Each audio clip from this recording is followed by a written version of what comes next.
Earlier this year, I had a conversation with a German friend of mine about Jan-Lennart Struff, and we were wondering what happened to him because in 2024, Struff won the tournament in Munich by beating a lot of great players. A year prior to that, Struff finished 25 in the world, and he had made the final of Madrid in that year where he took Carlos Alcaraz to 3 sets.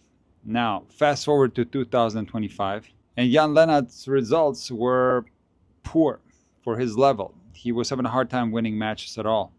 And there was one sequence of matches that was so concerning to me where he lost in the first round of Monte Carlo 2-1 and followed that up by trying to defend his title in Munich, but getting only 2 games in the first round against Cerundolo.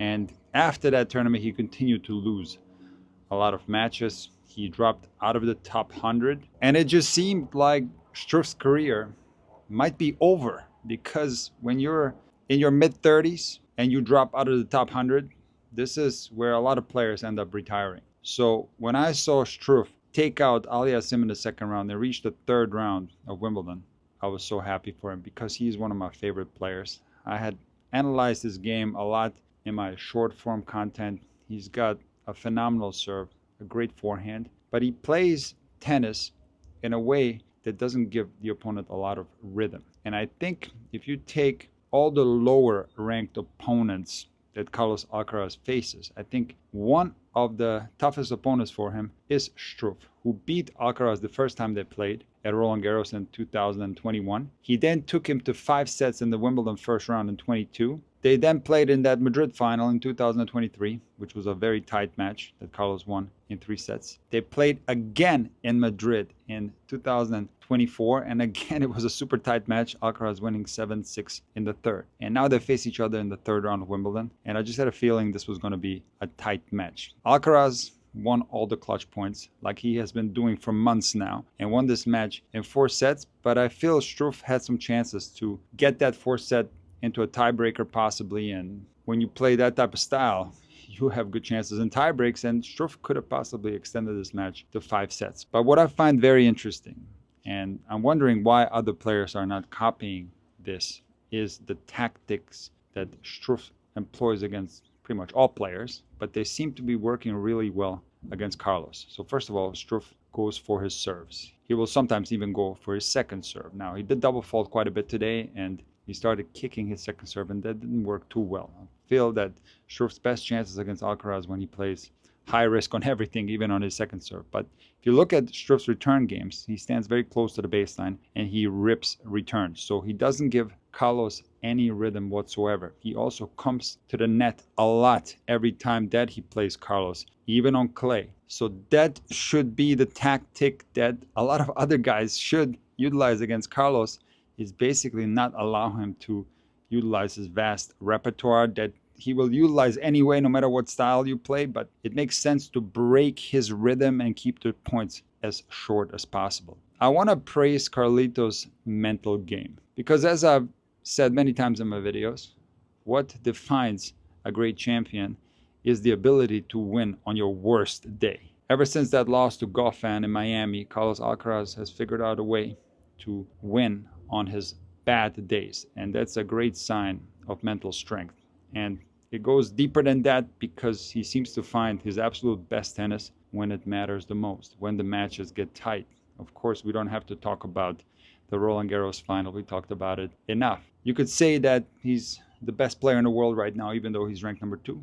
But you could also say that he is mentally the strongest player right now. But I want to talk about something completely different in regards to mental strength, or let's call it mental health. And in recent times, a lot of players have openly shared their mental struggles. For example, Papirin and Zverev, after losing in Wimbledon, have made statements that they need some time off to find themselves. They're very unhappy in life. And I recently watched a fascinating documentary on the ATP Tour YouTube channel. So if you want to watch this, just type in ATP Originals Rublev, and what you're going to see is a phenomenal documentary style video about Andrei Rublev. And I learned so much in this video, and I'm starting to understand Rublev better and better. See, Rublev is a perfectionist because even when he played in juniors, every single ball that he missed would annoy him. And when he would lose matches, this would absolutely devastate him. Rublev said that he would make plans with friends to do something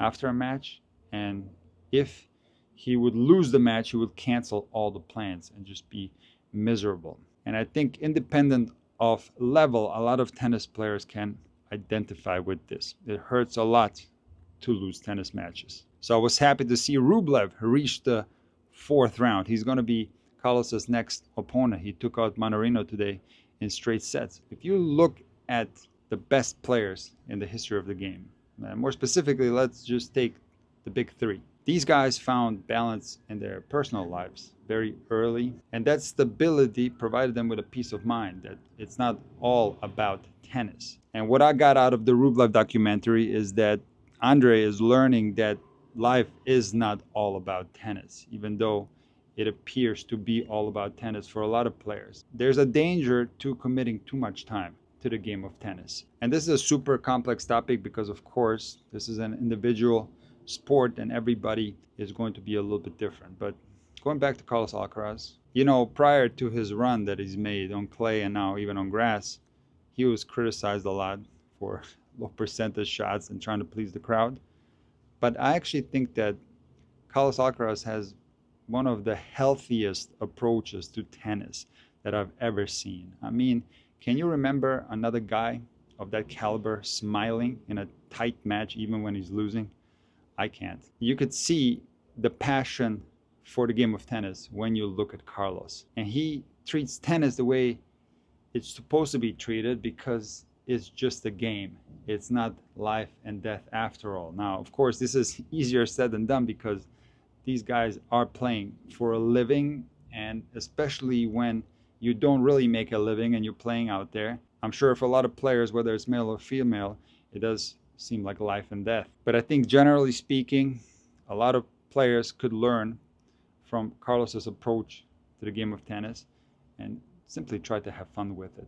Again, easier said than done because sometimes the emotions get the best of all of us, independent of our level. So on top of Carlos being mentally the strongest player right now, it is my belief that he has the healthiest approach to tennis that a lot of people should look up to. Now, I want to talk about something that I love, and that's when players have to serve out matches in really interesting scenarios. And something interesting happened in Ben Shelton's second round match, and he was up 2-0 and serving for the match at 5-4. And they called the match because of darkness. And Shelton did get mad, and he said that he only needs 60 seconds to finish the match. They called the match anyway. He had to come back the next day. And I was thinking prior to this match how he was going to construct this service game, and he couldn't have served better. So the first point was a 140-mile-an-hour ace.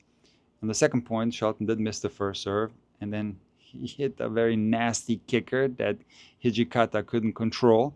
On the third point, up 30-love, another 141-mile-an-hour ace, and then on match point, 118-mile-an-hour slider out wide for his third ace, and that game did indeed take 60 seconds. Now, if Shelton plays Sinner in the quarters, he's going to have to utilize that slice serve. I think that can bother Sinner a lot, and they played each other in the semifinals of the Australian Open, and there was one very tight set. If Shelton wins that set, all of a sudden this match can get super tight. So I do think that this will be an opportunity for Shelton, but it's all going to depend on his serve. And just like I said during the Australian Open, Shelton needs to bring the slice serve more. As a lefty, that is a huge advantage, especially on grass.